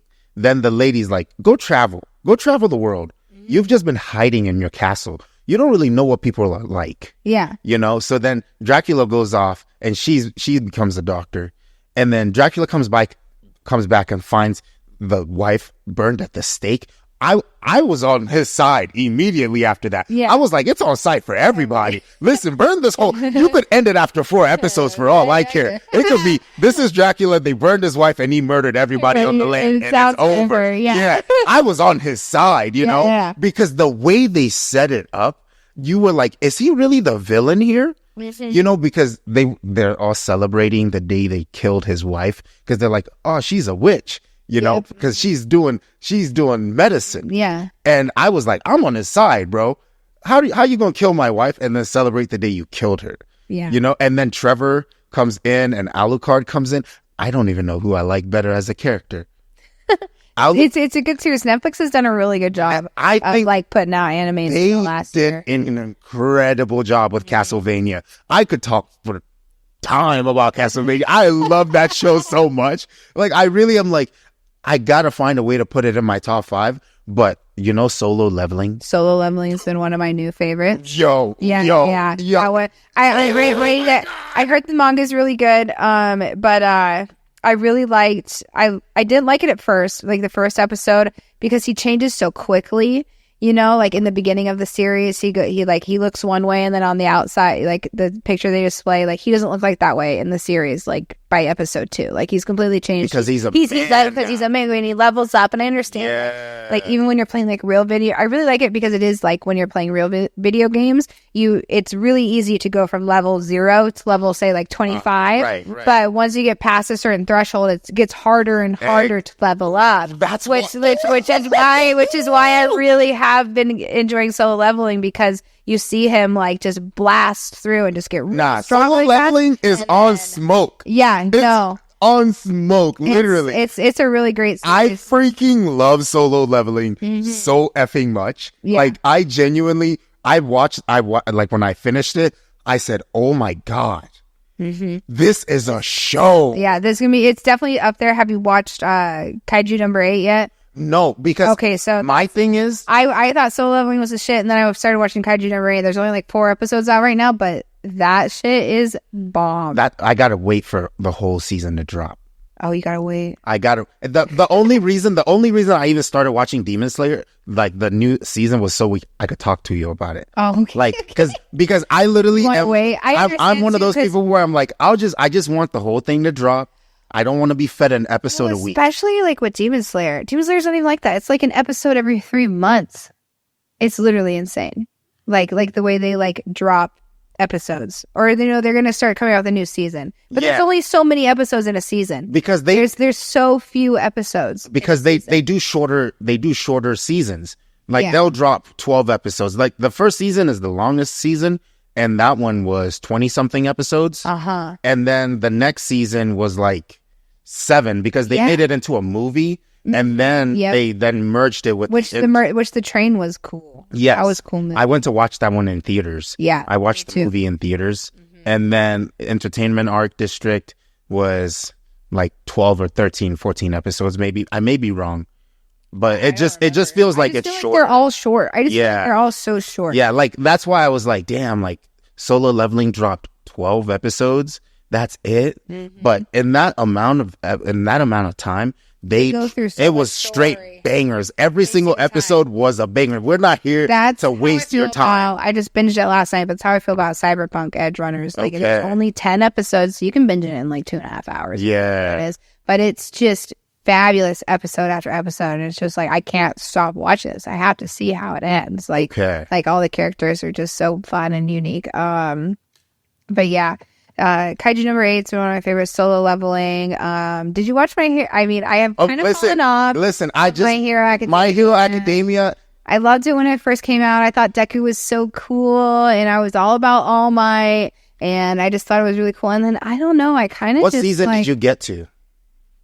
I feel like the last time I watched it, one of the last things I remember is they were all in the training dome. And they were fighting, whatever, like King Orca. Like coming at them through like the portal or whatever he opened. And I just remember, and my favorite character from My Hero Academia. I like the characters a lot in My Hero Academia. My favorite one is the frog girl, Froppy. You like? I like Froppy. I really like. I just think she's animated so fun, and like her little tongue thing she does. I know. Out of all the characters, I do like My Hero Academia. I do like you picking Froppy, and wow, the way I said that sounded so that sounded disrespectful as hell. I'm not trying to disrespect because she's like the mature character, you know. But like she's really a very mature character. But fam, you got Bakugo, you got Todoroki, you got Deku. Todoroki is really cool too. I love his mommy and daddy issues. But you see why he's so mature, you know? Yeah. Because like that's why I like Todoroki so much. Is like he's really like the most level-headed character in there. He's cool, you know, calm. Yeah, except when he needs to be raging. Right. Yeah. Nah, I just watched the first 2 because season 7 dropped, and there's 2. Damn, there's 7 seasons now. Oh, there's gonna be at least 10 seasons of My Hero Academia. I think I've seen like maybe up to season 3. Yeah, no, there's gonna be like season 6. I need to get back into it because now there's more stuff to watch. Because that's what I did like too. I got to the point where it was like I was watching episode to episode. That's why I'm saying. That's what I'm saying. Because there were parts where it's slow. There are parts where My Hero Academia is slow. And to be honest, the school festival arc shit is bullshit. Yeah, I thought that was Gentlemen. Yeah. I was like, what the is this, bro? Mix me with all What was this? Yeah, like, get out of town. It was like a school version of like Hunter x Hunter, and like I was But like, the thing is, Hunter x Hunter Hunter x Hunter is a grown ass man show. Oh yeah, it is. Gon and Killua are fucking they've been top tier for sure. They've been hanging out with grown ass men since they were boys. Yeah. Like that's basically My Hero Academia, but for like adults. Right. What's the arc? Chimera Ant arc? Yeah. Beautiful anime arcs I think I've ever seen. When the grandpas drop from the sky? With the I remember that? You know what I'm talking about? When they're riding the dragon, and it's Netero and Killua's grandpa, and they're riding the dragon around, and they're dropping from the sky. You got to go rewatch that. I was gonna say I'm not recalling that part because like so much of that arc to me, or like what's like so beautiful about that arc is like the Chimera Ant Prince, pretty much like his Mario. Yeah, I was gonna say you don't like. It's funny. I bring up the like one love story part of that. Oh my god!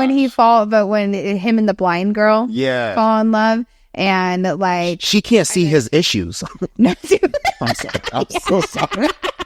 I mean, it was perfect. It was the best thing that happened. You know what I mean? This murderous mother effer, bro. Yeah, I know. Scary, dude. He's fucking scary, bro. But that's why you don't go for girls who need glasses but don't wear them. Right. They'll never see the issue. They never see the red flag. But I just thought it was so beautiful, like their love story and them playing chess and going back and forth, and then like he ends up dying, you know, like in her arms, and it's just so sad. I remember I had started watching that during COVID, like 2020, and I remember like being like sick as fuck with COVID and like watching that arc and just being so sick. And you were relating like, to the girl, huh? Yeah, you're like, I'm sick too. My face looks like that, like all snotty. Like, I didn't like that. I was like, she was nasty, but yeah, I was nasty too. Yeah.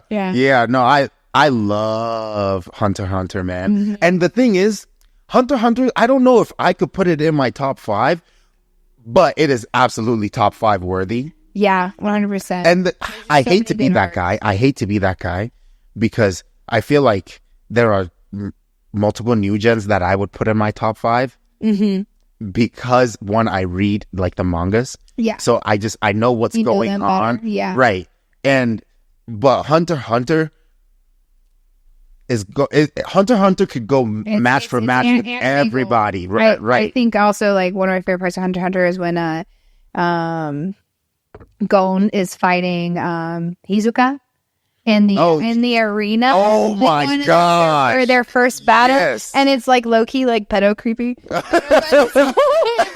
That boy's like, when you get old enough, right? Yeah, exactly. Like, but I Hizuka is definitely one of my favorite characters in that whole series. I just think he's like low key a badass, and it's low key. Or high key. He's such a badass, but he's like, I love kind of like how like.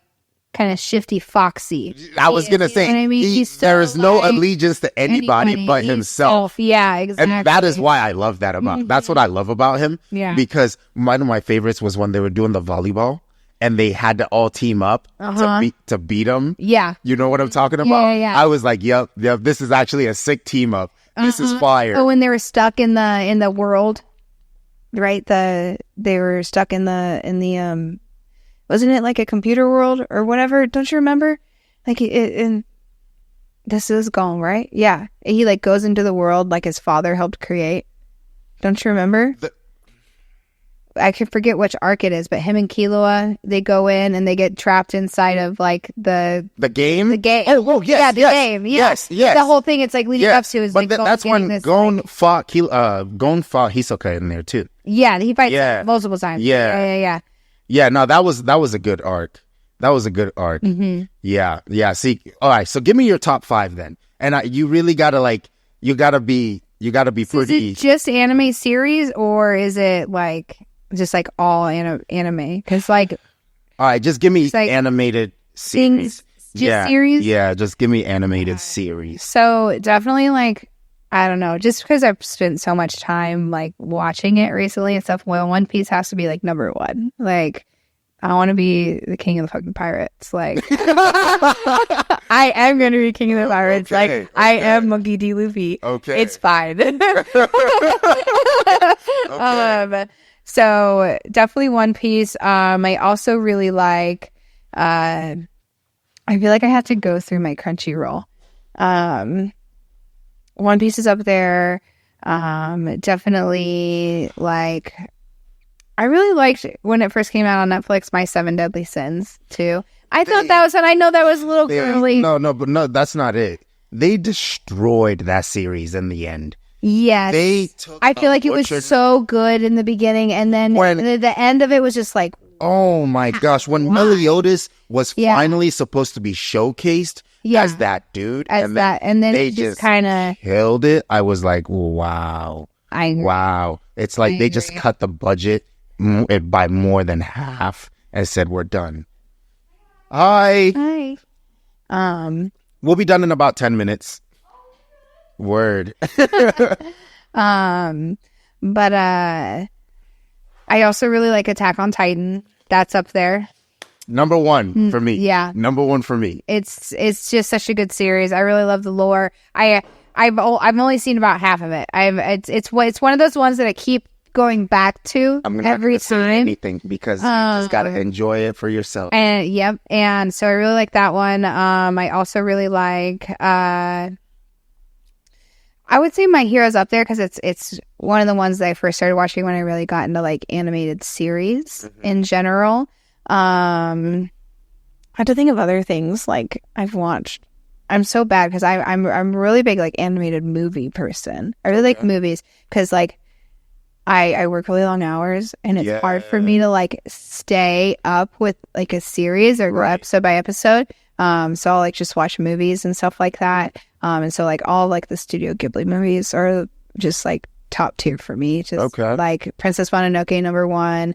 I really love Ponyo to Porco Rosso, Howl's Moving Castle, and Castle in the Sky. Like are definitely like top 5 fave movies for sure. It's probably easier for me to name my movies than it is for me to name my series. I also really like. Gosh, it's really hard to be on the spot with this question. So my top 5. Yeah, you tell me yours. You're way more prepared. Attack on Titan is number 1 for sure. Like number 1 always. Number 2. Man, number 2 would probably be Vinland Saga. I haven't watched that one yet. Vinland Saga is... I keeps telling me to watch that. But that one's like... I just love the main character so much. Like, so much. I think I like Thorfinn better than Eren as a main character. But that's because I relate so much to, like, Thorfinn's, like, arc as a character. Yeah. But Attack on Titan's story is just top tier, go all around. Right. So it would be Attack on Titan. There's a lot of lore with Attack on Titan. Which is more than that. It's legendary now. Okay. Attack on Titan is legendary now. It is. Yeah, it's the father of all these new gens now, you know? Because it's not only great action, great storyline, and great characters, and great world building. Yes. That's what makes it so good is like... Oh, Sword Art Online. That's one of my favorite. Oh, have you ever watched of course, because it's the same. I can't. Don't know why. Like, so it's the same voice actor for Eren Yeager that does. A lot of them have very similar voice actors. You can watch all these animated series. Like, that is Zorro. Like that. You know what I mean? Yes. But Sword Art Online. That was one of the ones I watched. OG, anime days that I was like, I want to escape to another virtual reality world. Like, you know what I mean? Yeah. Like, and then when they got to the arc where they were like flying around and like pixies and stuff like that, I was like, oh, that's dope. Yeah. SAO. So number 3, boy, Jujutsu Kaisen. Jujutsu Kaisen is dope. Yeah, but I go ahead. I like Chainsaw. Have you watched Chainsaw Man? Yes, I have. Man's like, and I was gonna say, That's sure. everybody's. Some people say that. I love how violent it is. It's gory. like I was gonna say it's very brutal. It's like Attack on Titan level brutal. Yes, It's absolutely. very brutal. So I get that. And also Denji is actually, well, when Miss Makima does this thing where she puts her hands together and just squashes people, I was like, this woman is that's dope. And then insane. what's her name? What's the girl's name? Power. Power. I love Power. Dude, Power's such a badass. I was like, is it Zero? What is it? No, it's Power. So cool. Power is literally the definition of a fiend. Yeah, she's just crazy. ravenous. Yes, just out there, dude. yes. I love she's it. crazy. Okay, so number 4. So I have Attack on Titan, Vinland Saga, Jujutsu Kaisen. Number 4, I have to put Naruto in there. It's an OG. I have to put Naruto in there. And I think, Does Yu-Gi-Oh count? don't even bring up Yu-Gi-Oh in the midst Dude, of all these loved Yu-Gi-Oh like growing up. top tier shows, and you want to throw in Yu-Gi-Oh? Dude, OG Yu-Gi-Oh was back in the time though when it was coming out and like watching it, because too like that was like during Pokemon days and Digimon and stuff like that. It was like Digimon but with cards. Yeah. And so much more powers. Like that was cool. Okay. I loved Yu-Gi-Oh. I see. You know what I mean? I Did you ever do. watch A Yu-Gi-Oh? little bit. Okay. But I couldn't get behind it. I would have much rather watched like Beyblade. I used to watch like Beyblade. Oh, all I the remember time. watching Beyblade. Yeah, There was a little bit more of a boyish. Yeah, I loved Beyblade. Because Beyblade. like Beyblade would be around the same time as like Pokemon and Yu-Gi-Oh. So I was like, I'll just You just watch Beyblade Yeah. instead. Yeah. Well, then they had the cool toys. It was a lot that's what I'm harder to saying. like play Yu-Gi-Oh Right. than it was to play. Like you could let it rip. You could just let it rip. Yeah. And it's like they all do something. And then that in that little plastic disc. You're really a weeb for real. You know what you're talking about. You know what you're talking about. Dude. Oh my gosh. Number 5 now? Wow. I feel like because of how just off the charts Solo Leveling is, that I have to put it in my top 5. And the thing is, like, it was either Bleach or Naruto. Mm-hmm. You know, I haven't seen One Piece yet, so I couldn't put One Piece in there. And I love Bleach, especially the new seasons of Bleach. I haven't watched The it new either. seasons of Bleach is sickening. It's that good. Could you go and watch the new seasons without watching the old? You could. You could. Yeah, you You'd could. understand. You would be okay. You Yeah. would be fine if you just went straight to the new seasons. Oh, okay. Yeah. So I would say Attack on Titan, Vinland Saga, Jujutsu Kaisen. What was number 4? You said Bleach or Naruto, and then Solo Leveling. Solo Leveling. Yeah, Solo Leveling has to be in there. Invincible is a good one. Invincible. Yeah, I've seen that. Dude, I've seen like it's suggested for me. No, it is. Basically take Justice League and Marvel, but like we're not here for the PG stuff. This is real life, and people's skulls are being cracked in half. But it's cool. Did you watch Ragnarok on Netflix? Did you get any of that? I thought it was cool. Just I heard because the of animation was whack. Oh, really? I heard the animation was like not very good, so I didn't try it. Oh, I didn't think that about it. I thought it was fun because it's like all these like prominent characters from all sorts of different lore all over the world, and they're like battling each other. And so it's just straight to action. Okay. There's like a little bit of It's just basically whatever, like a like- battle royale. yeah, battle royale. Yeah, like a tournament battle. And so it's one of those things like you could pick any episode And pretty just jump much right and in. just jump right in. Okay. And it's just like it's cool. It's like so and so versus so and so, and Okay. it's like all these like infamous matchups. I think like one of them is like Jack the Ripper versus like Hercules. Yeah. Okay. It's So just- I'll have like, to check it It's just out. out there. It's like these matches that you would never ever pair together. Yeah. You know what I mean? But it's like you always talk like who would win in a fight, Batman or a bear? You know, it's one of those. It's like who would win in a fight? A lot Jack of the what if, Ripper or a lot of what Hercules? if battles. Yeah. Okay. Exactly. So Okay. I feel like we just talked a lot, so we'll end it there. Okay. all sorts So of things. to end it, I'm doing this new thing where it's a song recommendation at the end. So Okay. will you give a song recommendation to To play like one of my favorite songs. let's just I love the song Heat by 53 Thieves. 53 Thieves. 53 Thieves. Yeah, is the band name Heat. So Okay. So go listen to that song. You won't regret it. It's a very vibey song. mine is by John Vincent Okay. III. It's called Next to You. I was listening to that. I had spent like 2 weeks trying to remember the like name of the song because I kept playing the lyrics in my head, and it finally like came up on my Spotify, and I was like, "This is the song I've been looking for so long." It's called "Next to You" by John Vincent III. It's on Spotify. Yeah. It was just so beautiful outside, and I was walking here, and I was like, "Man, Colorado's looking so pretty right now. Like everything is time of year. It is so beautiful. I love when it rains in Colorado. So that is my song recommendation. To listen to while it's raining. Just anytime. Oh, it's anytime. Yeah, it's just a beautiful song. So yeah, thank you so much, Allie, for joining me. Thanks for having me today. It's been really fun chatting with you about all sorts of things that I don't really ever talk with anybody about. So thanks for listening to me. And anybody else who decides to listen to this, thanks. Appreciate you. Yes, and I will eventually get these uploaded to Spotify and Apple Music. But until then, thank you for joining me. And honestly, please just hit the subscribe button. If you don't like this episode, you're going to find episodes you like. So just hit the button. Okay, this is like going to be How do you not like me? This is going to be a forever thing, okay? Like, I'm going to do these podcasts till like I'm probably like 65 or 70, okay? So hit the subscribe button. Let's go. Thank you so much for joining me, and have a great day. Put Thank it you, there. Joshua. Did great. Yes, you did too. All right, we'll catch you later. Bye.